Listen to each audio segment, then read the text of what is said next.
તો આપણે ઇલેક્ટ્રોન ગોઠવણીની અંદર આઉફબાઉનો નિયમ ભણી ચૂક્યા છીએ બહુ સારી રીતે, અને ત્યારબાદ આપણે જુદી જુદી ઇલેક્ટ્રોન રચના પણ 2 લેક્ચરની અંદર સમજી ચૂક્યા છીએ. કોઈ પણ ઇલેક્ટ્રોન રચના હવે આપણને લખતા આવડી જવી જોઈએ. હવે વાત છે આપણે ઇલેક્ટ્રોન રચનાને દોરવાનો, મતલબ ઇલેક્ટ્રોન રચનાની અંદર ઇલેક્ટ્રોનની ગોઠવણી કઈ રીતે થાય છે એ સમજવાનો.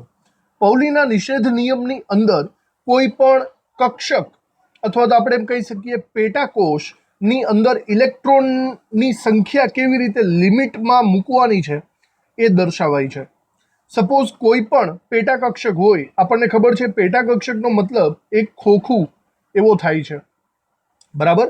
એકદમ સિમ્પલ ભાષામાં તમને કહી દઉં, પૌલીનો નિયમ જસ્ટ એટલું કહેવા માગે છે કે કોઈ પણ પેટાકક્ષક એટલે કે એક ખોખાની અંદર મેક્સિમમ 2 ઇલેક્ટ્રોન સમાઈ શકે. કેટલા? 2 ઇલેક્ટ્રોન. જો આ ખોખાની અંદર તમે 3 ઇલેક્ટ્રોન નાખવા જાશો એ પોસિબલ જ નથી, એ નિયમ તમારો ખોટો પડે, બરાબર. આ વસ્તુ યાદ રાખજો, મેક્સિમમ 2 ઇલેક્ટ્રોન. અને ફરીથી 2 ઇલેક્ટ્રોન કેવી રીતે? બંને ઇલેક્ટ્રોન એકબીજાથી વિરુદ્ધ સ્પિન ધરાવતા હોવા જોઈએ. આવી પોઝિશનમાં જ પૌલીનો નિષેધ નિયમ એવું કહેવા માંગે છે કે કક્ષક ભરાશે. તો યાદ રાખજો, પેટા કક્ષકની અંદર આવી રીતે જ ઇલેક્ટ્રોન રચના થશે. જો તમે આનું કંઈક ઊંધા ચત્તું કરશો તો એ ખોટી બાબત થશે. ફોર એક્ઝામ્પલ, દાખલા તરીકે કોઈ એક પેટા કક્ષક આપણે લઈ લઈએ અને જુદા જુદા વિચાર કરીએ કે કેવી કેવી રીતે ગોઠવણી પોસિબલ બને. સપોઝ તમે કોઈ એક પેટા કક્ષક અથવા કક્ષકની અંદર બંને ઇલેક્ટ્રોન ચત્તા મૂકી દેશો તો ભાઈ એ વસ્તુ ખોટી બનશે. આનું મેઇન કારણ એ થશે, તમને યાદ હશે, કારણ એ છે કે આ જે ચત્તો ઇલેક્ટ્રોન છે ને એનો મતલબ છે કે ઇલેક્ટ્રોન સમઘડી દિશામાં ફરે છે. યાદ આવ્યું?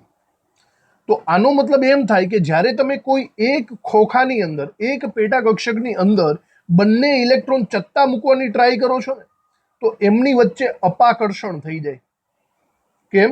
કારણ કે બંને ઇલેક્ટ્રોન સમઘડી દિશામાં ફરતા હોય તો એ બંનેનું ચુંબકત્વ એક જ દિશામાં હશે, અને એક જ દિશામાં હોય તો એ બંને એકબીજાનો પ્રતિકાર કરે, અપાકર્ષણ થઈ જાય. તો એ એક ખોખામાં સમાય જ નહીં શકે, સ્ટેબલ, સ્થાયી નહીં બની શકે.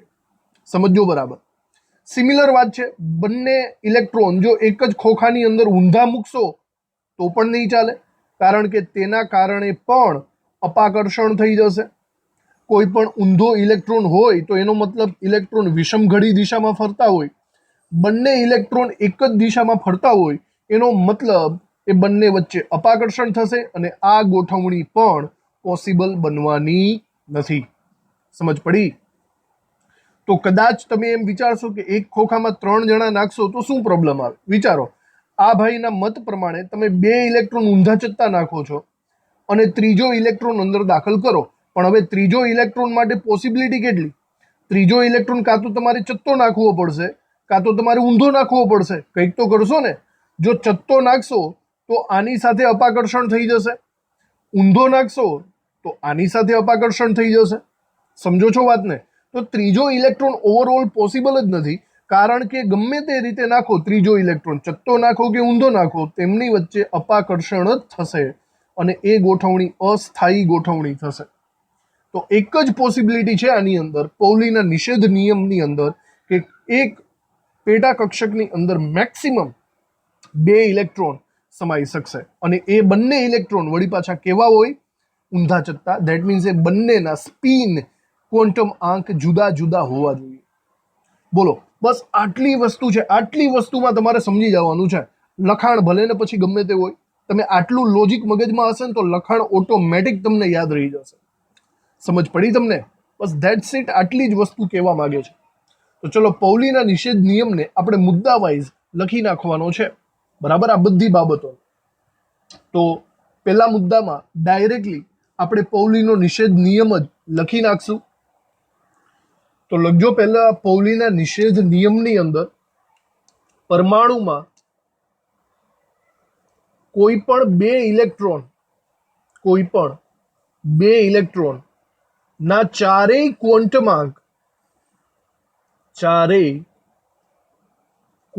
આંક ક્યારેય સમાન હોતા નથી. ક્વોન્ટમ આંકનો સેટ લખજો ભાઈ. ક્વોન્ટમ આંકનો સેટ ક્યારેય સમાન હોતો નથી. આ એનો મેઇન નિયમ કહી શકાય. બરાબર.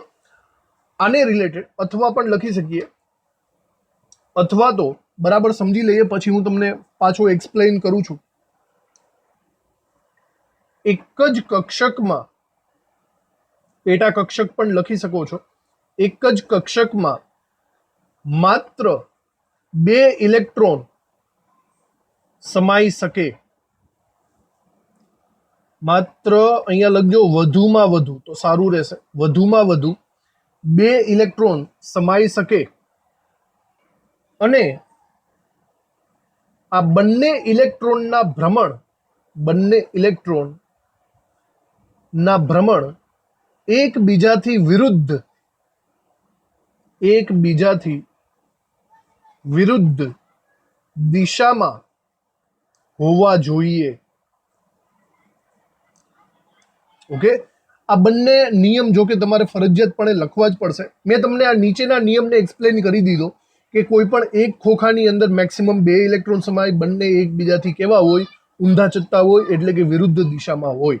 ઓકે, પણ હવે ઉપરનું શું કહેવા માંગે છે એ પણ સમજી લ્યો. ઓવરઓલ આ બંને નિયમ એક જ કહેવાય.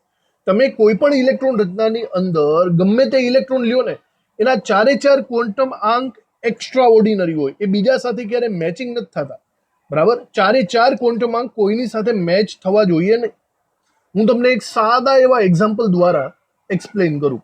ફોર એક્ઝામ્પલ, આપણી પાસે 1s2 ની ઇલેક્ટ્રોન રચના છે. 1s2 ધેટ મીન્સ S1s જે ખોખું છે એની અંદર 2 ઇલેક્ટ્રોન છે. બરાબર. આ બંને ઇલેક્ટ્રોનની આપણે ચર્ચા કરીએ. ઓકે, તો બરાબર જોજો. 1s2 ની અંદર 2 ઇલેક્ટ્રોન કેવી રીતે હોઈ શકે એની આપણે ડિસ્કસ કરી લઈએ. 1s2 ની અંદર આપણે 3 પોસિબિલિટી વિચારી શકીએ. કંઈક આવી રીતે આપણે હમણાં કીધું એમ કે આની અંદર ઇલેક્ટ્રોન કાં તો બંનેમાં ઊંધા ચત્તા આપણે ગોઠવી શકીએ છીએ. બરાબર. કાં તો બંને ચત્તા ગોઠવી શકીએ છીએ અને કાં તો બંને ઊંધા ગોઠવી શકીએ છીએ. સમજાણું? તો આ 3 પોસિબિલિટી વિશે જાણીએ. આપણે શું કરવું છે, આપણે આ બંને ઇલેક્ટ્રોન છે એના ક્વોન્ટમ આંકને કમ્પેર કરવાનું. 4 ક્વોન્ટમ આંક આપણી પાસે ઓલરેડી હોય છે. બરાબર. N, L, M અને S. આ તો આપણને ખબર જ છે. વિચારો સૌથી પહેલા આ આગળના ઇલેક્ટ્રોન માટે આ 4 ક્વોન્ટમ આંક કેવા હશે આગળના ઇલેક્ટ્રોન માટે? તો વિચારો સૌથી પહેલા મુખ્ય ક્વોન્ટમ આંક N પ્રમાણે પહેલા નંબરની કક્ષા છે તો પહેલા નંબરની કક્ષા 1 થશે. ત્યારબાદ કક્ષક તરીકે S કક્ષક છે તો L બરાબર 0 થશે. પછી ચુંબકીય ક્વોન્ટમ આંક જો L બરાબર 0 હોય તો M બરાબર 0 જ થાય. અને સ્પિન ક્વોન્ટમ આંક જો આપણે આ ચત્તા ઇલેક્ટ્રોનનું ડિસ્કશન કરીએ છીએ તો સ્પિન ક્વોન્ટમ આંક થશે +1/2. આ આપણે ભણી ચૂક્યા છીએ. હવે સિમિલર વે ઉપર તમે એમ વિચારો કે આ બીજા નંબરનો જે ઇલેક્ટ્રોન છે, બીજા નંબરનો જે ઊંધો ઇલેક્ટ્રોન, બરાબર, એના 4 ક્વોન્ટમ આંક લખો. જો આના 4 ક્વોન્ટમ આંક લખીશ ને તો પહેલા 3 ક્વોન્ટમ આંક સમાન જ રહેશે, પણ ચોથો ક્વોન્ટમ આંક બદલાઈ જશે. કહેવાનો મતલબ 4 ક્વોન્ટમ આંક સરખા નહીં થાય, અલગ થઈ જશે. જુઓ, આ જે ઊંધો ઇલેક્ટ્રોન છે એના માટે પણ 1s લાગુ પડે કે નહીં? પડે ને. 1s એટલે કે n બરાબર 1 જ થવાનો છે. S કક્ષક એટલે કે L બરાબર 0 થશે. જો L બરાબર 0 હોય તો M બરાબર પણ 0 થાય. અને ઇલેક્ટ્રોન ઊંધો છે એનો મતલબ -1/2 ની પેટર્ન આવશે. તો જોઈ શકો છો સ્પષ્ટ, પેલા 3 ક્વોન્ટમ આંક સમાન થયા પણ ચોથો ક્વોન્ટમ આંક બદલી ગયો. +1/2 છે, બીજો કેવો છે?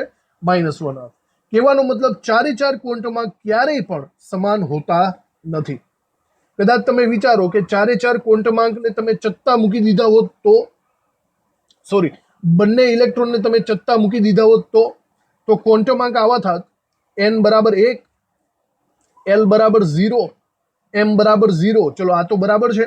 હવે ચત્તો ઇલેક્ટ્રોન એટલે સ્પિન ક્વોન્ટમ આંક +1/2 થાય. હવે બીજો બાજુવાળો ઇલેક્ટ્રોન પણ ચત્તો છે.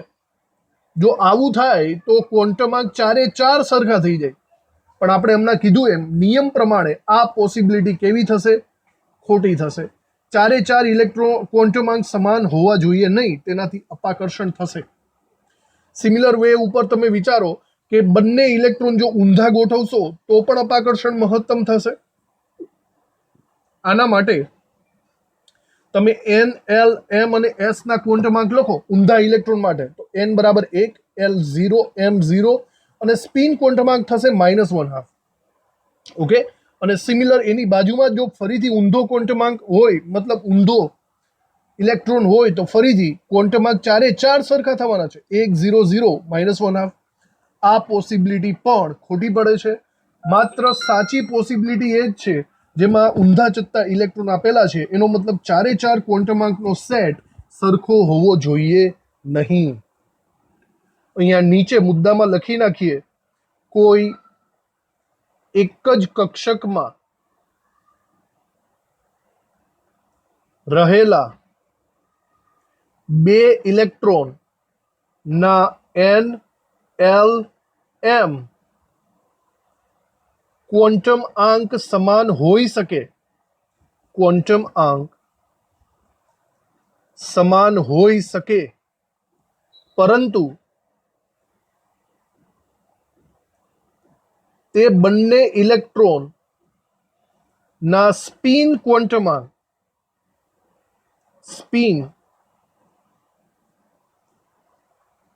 ક્વોન્ટમ આંક નું મૂલ્ય હંમેશા અલગ હોય છે.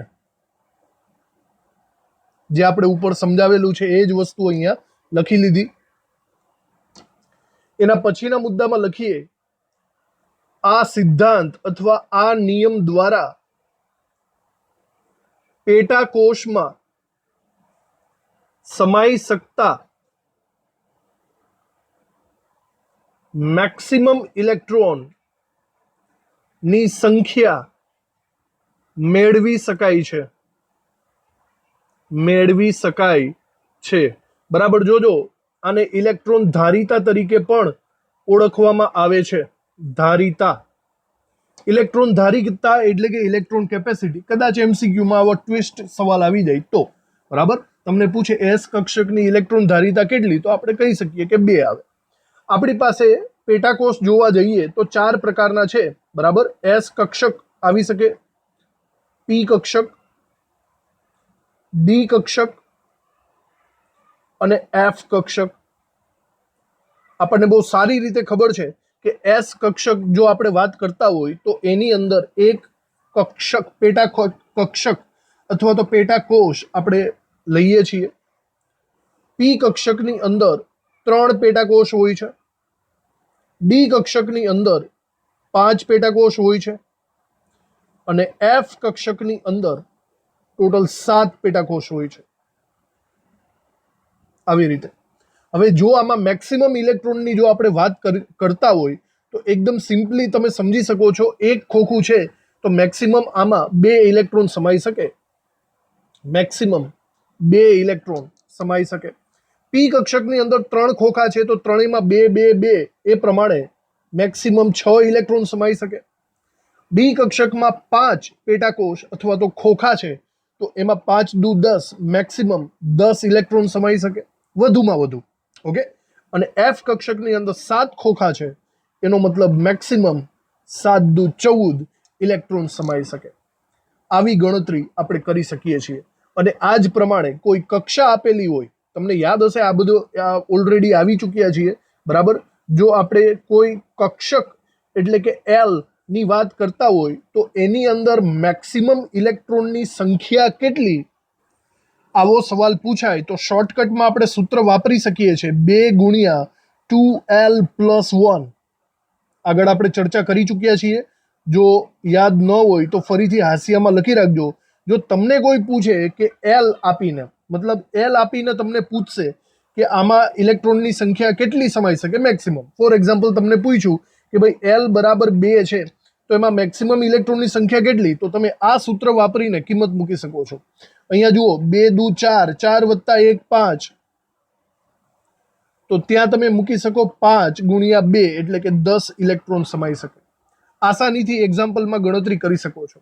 અને આવું એક બીજું શોર્ટકટ સૂત્ર પણ આપ્યું હતું કે જો તમને કક્ષા આપેલી હોય, કક્ષા એટલે કે n નું મૂલ્ય આપેલું હોય તો પણ તમે મેક્સિમમ ઇલેક્ટ્રોન શોર્ટકટ સૂત્રથી મેળવી શકો છો. અને એ મેક્સિમમ ઇલેક્ટ્રોનનું સૂત્ર હતું 2n². આ બધા આપણે સૂત્રો લખી ચૂક્યા છીએ, બરાબર. તો યાદ રાખવું આ બધા સૂત્રોને. તો બસ અહીંયા સુધી જ છે પૌલીનો નિષેધ નિયમ. આવી રીતે આપણે પૂરો કરીએ છીએ. ઓકે, બરાબર યાદ રહી જાય, એકદમ સિમ્પલ એવું લોજિક છે. હવે આપણે આગળ વધીએ. હવે આપણે જોઈશું હુન્ડના મહત્તમ ભ્રમણનો નિયમ. બરાબર. જુઓ, હુન્ડ નામનો વૈજ્ઞાનિક છે અને એણે આ નિયમ આપેલો છે, બરાબર રીતે સમજી લઈએ. પેલા એકદમ સિમ્પલ આપણી ભાષામાં સમજી લઈએ, પછી ચોપડીની ભાષા જો ગોખણ પટ્ટી કરવી હોય તો પછી કરશું. ચલો, હુન્ડે સિમ્પલી શું કીધું? હુન્ડે એવા માટે આ નિયમ લાગુ પાડેલો છે જે સમશક્તિક પેટા કક્ષકો ધરાવતું હોય. બરાબર જોજો, સમશક્તિક કક્ષકો. તમને યાદ હશે આવું આપણે એક શબ્દ સમશક્તિકનો ઇંગ્લિશ નામ યાદ રાખ્યું હતું, જેનું નામ હતું ડીજનરેટ કક્ષકો. ડીજનરેટ કક્ષકોને જ આ નિયમ લાગુ પડે. હવે ડીજનરેટ કક્ષકો કોની કોની હોય જરા યાદ કરી લ્યો. તો આપણે 4 પ્રકારની કક્ષકો લેતા હતા, SPDF. આપણે ફોર એક્ઝામ્પલ પી કક્ષકની વાત કરી નાખીએ, બરાબર. તો આપણને ખાસ યાદ છે કે પી કક્ષકની અંદર 3 પેટા કક્ષકો હતી, જેના નામ હતા PX, PY અને PZ. અને આ 3ની શક્તિ સમાન હતી, જેને આપણે ડીજનરેટ કક્ષકના નામે ઓળખતા હતા. યાદ આવી ગયું હશે તમને. આના માટે આ નિયમ છે. તો બરાબર જોજો, આ નિયમ શું કહેવા માંગે છે. હુન્ડ એમ કહેવા માંગે છે કે જ્યારે કોઈ પણ સમશક્તિક ડીજનરેટ કક્ષકો હોય ને, ત્યારે એમાં સૌથી પહેલા એક ઇલેક્ટ્રોન દરેકમાં ભરાઈ જવો જોઈએ. ફોર એક્ઝામ્પલ, આની અંદર પહેલો ઇલેક્ટ્રોન ભરાય છે, બરાબર. તો પછી જ્યારે બીજો ઇલેક્ટ્રોન આવશે તો આ દરેકની અંદર એક ભરાઈ જાય ત્યાં સુધી કન્ટિન્યુ ગોઠવણી ચાલુ રહેશે, બરાબર. અને જ્યારે આ સમશક્તિક કક્ષકો પૂરેપૂરી એક સિંગલ ઇલેક્ટ્રોનથી ભરાઈ જાય ત્યારબાદ જ એની અંદર યુગ્મન જોવા મળશે. ચલો, યુગ્મન એનો મતલબ ડબલનું જોડકું જોવા મળશે. જો કોઈ પણ ઇલેક્ટ્રોન સિંગલ હોય તો એનો મતલબ થાય અયુગ્મિત ઇલેક્ટ્રોન. અને જો કોઈ પણ ઇલેક્ટ્રોન ડબલની જોડીમાં હોય, હવે ડબલની જોડી ઓબ્વિયસલી સીધું તો નહીં હોય, કારણ કે પૌલીનો નિયમ ખોટો પડે એના કારણે. તો ડબલનું જોડકું હંમેશા ઊંધા ચત્તું જ હશે, બરાબર. એનો મતલબ થશે યુગ્મન. તો હુન્ડ એવું કહેવા માંગે છે કે યુગ્મન ત્યારે જ થશે જ્યારે સમશક્તિક કક્ષકો પહેલા સિંગલ ઇલેક્ટ્રોનથી ભરાઈ જાય, ત્યારબાદ જ ડબલ ઇલેક્ટ્રોન થશે. આનો એક મતલબ એવો થયો કે દાખલા તરીકે, બરાબર જોજો ફરીથી, કે આ પી કક્ષક છે, આની અંદર હું પહેલો ઇલેક્ટ્રોન મૂકું છું, તો પહેલો ઇલેક્ટ્રોન હું આ 3માંથી ગમે ત્યાં મૂકી શકું છું, કારણ કે આ 3 કેવી છે? સમશક્તિક, બરાબર. આપણે આઉફબાઉના નિયમમાં એવું ભણ્યા હતા કે ઓછી શક્તિવાળામાં પહેલા ઇલેક્ટ્રોન નાખવાનો, પણ હાલ પૂરતું આ 3ની શક્તિ તો સમાન જ છે ને ભાઈ. તો સમાન હોવાના કારણે પહેલો ઇલેક્ટ્રોન તમે ગમે ત્યાં મૂકી શકો છો. ઓકે, ચલો, મારી ઈચ્છા હોય તો હું એ વચ્ચે પણ મૂકી શકું, બરાબર. તો ચલો, વચ્ચે મૂકું છું. ફરીથી એક સવાલ આવે છે કે વચ્ચે મૂકું છું તો હું અહીંયા ચત્તો ઇલેક્ટ્રોન મૂકું કે ઊંધો ઇલેક્ટ્રોન મૂકું? આ પણ એક સવાલ છે, બરાબર. તો પહેલો જે પ્રથમ ઇલેક્ટ્રોન જે મૂકવા માંગો છો એ ચત્તો પણ મૂકી શકાય અને ઊંધો પણ મૂકી શકાય. બંને રીત સાચી છે, પણ એક શરત છે. ધારો કે હું અહીંયા પહેલો ઇલેક્ટ્રોન ચત્તો મૂકી દઉં ને, પછી આની અંદર જે બીજો ઇલેક્ટ્રોન હોય, બરાબર, એ પહેલી વાત કે એને તો હું આની અંદર તો મૂકી જ નહીં શકું, ખોટું પડશે. કારણ કે હુન્ડનો નિયમ એમ કહે છે કે બીજો ઇલેક્ટ્રોન અથવા તો સમશક્તિક કક્ષકો જ્યાં સુધી બધી અડધી ભરાઈ ન જાય ત્યાં સુધી યુગ્મન થવું જોઈએ નહીં, બરાબર. તો આ વસ્તુ ખોટી પડે. એનો મતલબ એમ થયો કે તમારો આ જે સેકન્ડ ઇલેક્ટ્રોન છે ને, સેકન્ડ ઇલેક્ટ્રોન એ હંમેશા બીજી બાજુની પેટા કક્ષકમાં ભરવો પડશે, અને એ પણ ચત્તો જ મૂકજો, ઊંધો નહીં. એવું થાય કે તમે પ્રથમ ઇલેક્ટ્રોન ચત્તો મૂકો છો, બીજો ઇલેક્ટ્રોન ઊંધો મૂકો છો, એ પણ ખોટું પડશે, બરાબર. પહેલો ઇલેક્ટ્રોન જેવો મૂકેલો હશે એવો જ તમારે સેકન્ડ ઇલેક્ટ્રોન મૂકવો પડશે, યાદ રાખજો, બરાબર. તો પહેલો ઇલેક્ટ્રોન ચત્તો મૂકો, બીજો પણ ચત્તો મૂકો. ત્રીજો ઇલેક્ટ્રોન આવશે એ પણ તમારે આ ખાલી કક્ષકમાં ચત્તો મૂકવો પડશે. હવે હું એમ કહી શકું છું કે ચલો, ત્રણે ત્રણ પેટા કક્ષકો અડધી ભરાઈ ગઈ છે. હવે જો ચોથો ઇલેક્ટ્રોન આવે તો ચોથા ઇલેક્ટ્રોનની તો જગ્યા નથી ને, ખાલી કક્ષક નથી ને, તો ફરજિયાત હવે એને ડબલનું જોડકું બનાવવું પડશે. અને ડબલનું જોડકું કઈ રીતે બનશે? એક ઊંધો ઇલેક્ટ્રોન નાખશો તો જ, કારણ કે ચત્તાની બાજુમાં ઊંધો જ આવે, પૌલીનો નિયમ છે.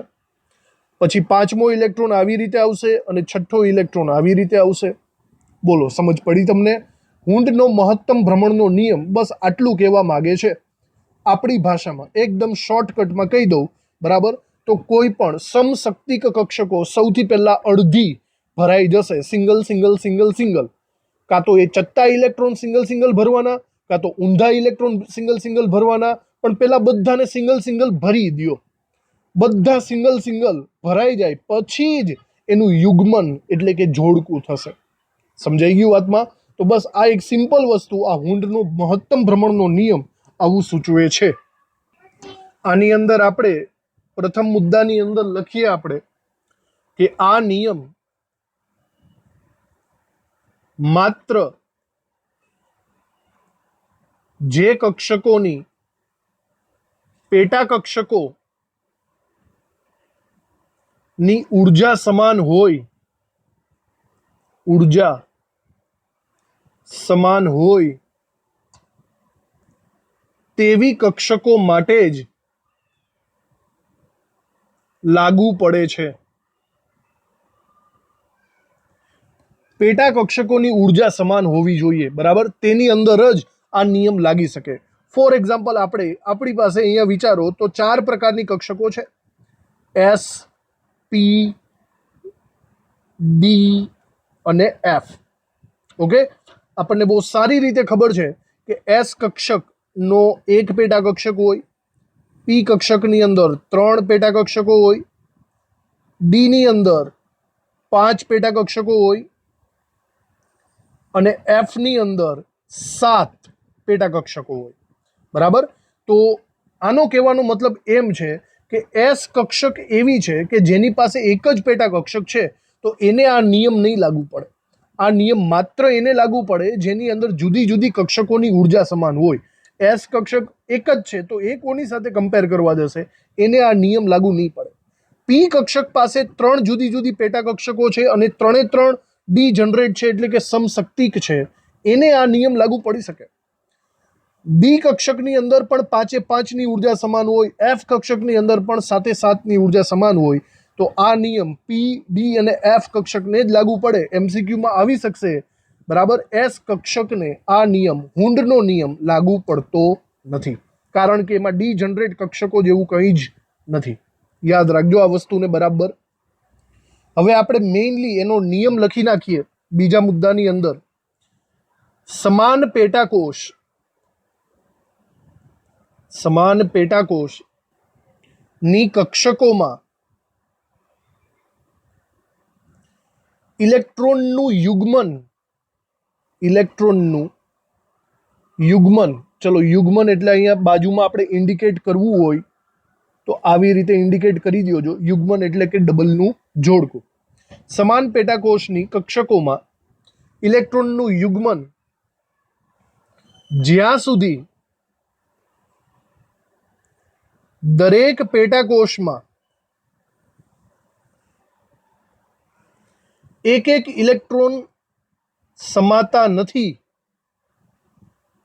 એક ઇલેક્ટ્રોન ગોઠવાતા, એવું લખો તો વધારે સારું, ગોઠવાતા નથી ત્યાં સુધી થતું નથી. ઓકે, આ એનો મેઇન નિયમ કહેવાશે, જે રીતે મેં તમને અહીંયા સમજાવી દીધેલો છે. આનો મતલબ એમ થશે કે પી કક્ષકને આપણે ટાર્ગેટ બનાવીએ, બરાબર, ધ્યાનથી જોજો. સપોઝ પી કક્ષકમાં આપણે ઇલેક્ટ્રોન ભરવાના છે એક પછી એક, તો સૌથી પહેલો ઇલેક્ટ્રોન ફરીથી યાદ દેવડાવી દો, ગમે ત્યાં મૂકી શકો છો. પહેલો ઇલેક્ટ્રોન ચત્તો પણ મૂકી શકો છો, ઊંધો પણ મૂકી શકો છો, તમારી ઈચ્છા. ફોર એક્ઝામ્પલ, મેં અહીંયાથી ચાલુ કર્યું પહેલો ઇલેક્ટ્રોન. હવે પહેલો ઇલેક્ટ્રોન જો ચત્તો મૂકો છો તો બાકીના ઇલેક્ટ્રોન બધા ચત્તા જ મૂકવા પડશે, જ્યાં સુધી અડધું ભરાઈ ન જાય ત્યાં સુધી. યાદ રાખજો. પછી બીજો ઇલેક્ટ્રોન હું અહીંયા મૂકું, ચાલે. ત્રીજો ઇલેક્ટ્રોન અહીંયા મૂકું, ચાલે. જુઓ હવે અડધું ભરાઈ ગયું કે નહીં? હવે યુગ્મન થશે. ચોથો ઇલેક્ટ્રોન મૂકશો એ ચોથો ઇલેક્ટ્રોન તમારે ઊંધા મૂકવાનો, પાંચમો ઊંધો અને છઠ્ઠો ઊંધો, આવી રીતે. તો મારો કહેવાનો મતલબ એમ છે કે પી કક્ષકની અંદર યુગ્મન કેટલામાં ઇલેક્ટ્રોનથી શરૂ થશે? પી કક્ષકની અંદર યુગ્મન 3 ઇલેક્ટ્રોન હશે ત્યાં સુધી નહીં, પણ ચોથો ઇલેક્ટ્રોન આવશે ત્યાંથી થશે. સમજાણું? ચોથા ઇલેક્ટ્રોનથી, ફોર્થ ઇલેક્ટ્રોનથી યુગ્મન શરૂ થશે. આવી રીતે ડી કક્ષકમાં વિચારો, પહેલો ઇલેક્ટ્રોન હું ગમે ત્યાં મૂકી શકું. મોસ્ટ ઓફલી આપણે સિસ્ટમેટિકલી ખાતર આગળથી જ મૂકશું, એમાં બહુ અખતરા કરવાની જરૂર નથી. કદાચ મુકાઈ ગયું હોય તો ખોટું નથી. બીજો ઇલેક્ટ્રોન જુઓ, પહેલો ઇલેક્ટ્રોન ચત્તો છે તો બીજો પણ ચત્તો જ આવશે, ત્રીજો ચત્તો આવશે, ચોથો ચત્તો આવશે અને પાંચમો ચત્તો આવશે. તો 5 ઇલેક્ટ્રોન તો ચત્તા જ થઈ ગયા. હવે બોલો, બધું અડધું ભરાઈ ગયું, હવે યુગ્મન શરૂ થશે. તો બોલો ડી કક્ષકમાં યુગ્મન કેટલામાં ઇલેક્ટ્રોનથી શરૂ થાય? ડી કક્ષકમાં ઇલેક્ટ્રોનનું યુગ્મન એ છઠ્ઠા, 6th ઇલેક્ટ્રોનથી યુગ્મન શરૂ થશે. સમજાણું તમને? એવી જ રીતે એફ કક્ષકની અંદર જો તમે પહેલા ઇલેક્ટ્રોન ભરશો તો પહેલા તમારે 7 ઇલેક્ટ્રોન અડધા અડધા ભરવા પડશે, 7 ઇલેક્ટ્રોન ચત્તા ભરવા પડશે અને પછી યુગ્મનની શરૂઆત થશે. 8મો ઇલેક્ટ્રોન કરશો ત્યારે ડબલનું જોડકું થશે, તો 8th ઇલેક્ટ્રોન યુગ્મન માટે વપરાશે. આ સિસ્ટમને બરાબર રીતે સમજી ચૂક્યા હશો. ઓકે, એને માટે આપણે આ વસ્તુ મતલબ લખી નાખીએ. બધું નીચેના મુદ્દામાં લખીએ આપણે. બધી કક્ષકો અથવા તો બધી પેટા કક્ષકો માં એક એક ઇલેક્ટ્રોન ભરાઈ ગયા બાદ જ તેમાં ઇલેક્ટ્રોનનું યુગ્મન જોવા મળશે. ઓકે, એટલે કે પી, બી અને એફ કક્ષકોમાં અનુક્રમે 3 ઇલેક્ટ્રોન, 5 ઇલેક્ટ્રોન અને 7 ઇલેક્ટ્રોન ભરાઈ ગયા બાદ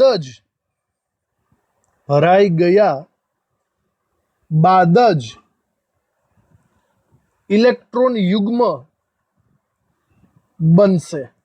ઓકે, પી કક્ષકમાં 3 ઇલેક્ટ્રોન ભરાઈ ગયા બાદ જ ચોથો ઇલેક્ટ્રોન આવશે એ યુગ્મ બનાવશે. ડી કક્ષકમાં છઠ્ઠો બનાવશે અને એફ કક્ષકમાં 8મો બનાવશે. આવી રીતે. ચલો, આના પછી એક છેલ્લી વાત આ નિયમને રિલેટેડ ભણવાની છે. બરાબર? એ વસ્તુ એવી છે કે અર્ધપૂર્ણ કક્ષકો અને પૂર્ણ કક્ષકો.